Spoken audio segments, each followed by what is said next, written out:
Very much. Mr. Harris, I'm over here behind the person doing the transcriptions. I'll lean over so you can see me.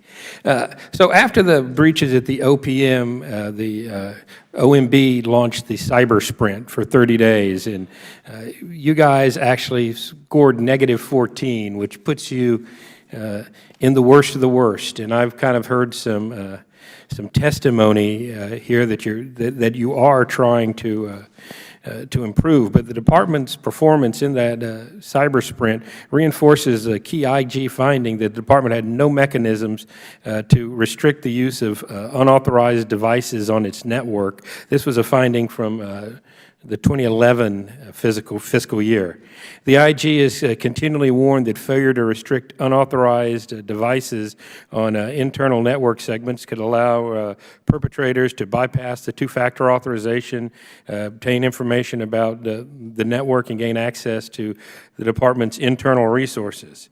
Obviously, the private sector is moving faster than the government by banning workers from using portable devices such as USB drives and warning employees to be careful what they post on social media, and even discouraging workers from posting out-of-office replies on their emails.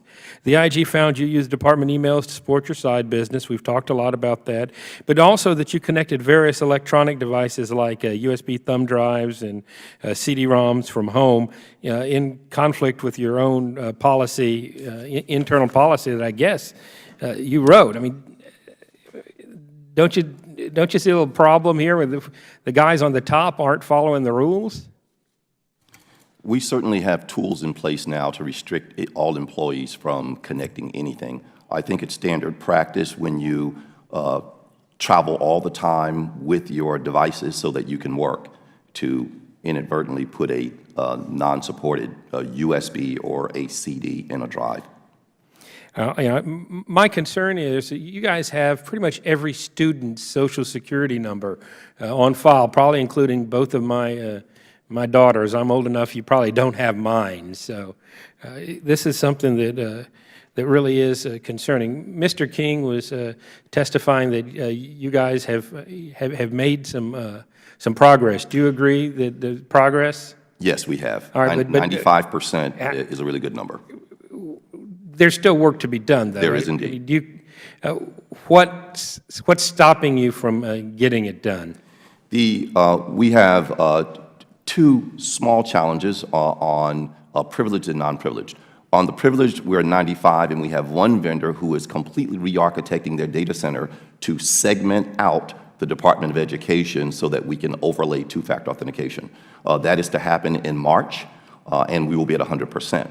In terms of unprivileged users, we are at 86% plus, and we're looking at our assistive technology and disabled community to provide technology that allows them to use two-factor, and then we will be 100% on unprivileged as well, and we're looking to achieve that by summer. All right, and so can you talk a little bit about your CIO, could you talk a little bit about your IT background in training? Because it looks like you came up through the financial and contracting segments. Actually, I came up through the IT segment. I started at the department as a GS5 programmer. I did development work probably for the first 7 years of my career. I did database administration work. So you should have. Why didn't you see some of this coming beforehand? I mean, obviously hindsight's 20/20, but so having worked up in the trenches of the organization, and you saw the headlines from Snowden to. I mean, why didn't we see some of this coming and do something about it before it hit the fan? So, as an IT professional, I am not a cybersecurity subject matter expert. And so it is true that the department has been slow in making progress, and we're happy about the progress we're making now, but we need to make more. If you're a former programmer, been messing with computers for years, in light of, when Snowden came out, didn't something go off in your head? Maybe we ought to make sure this doesn't happen to us?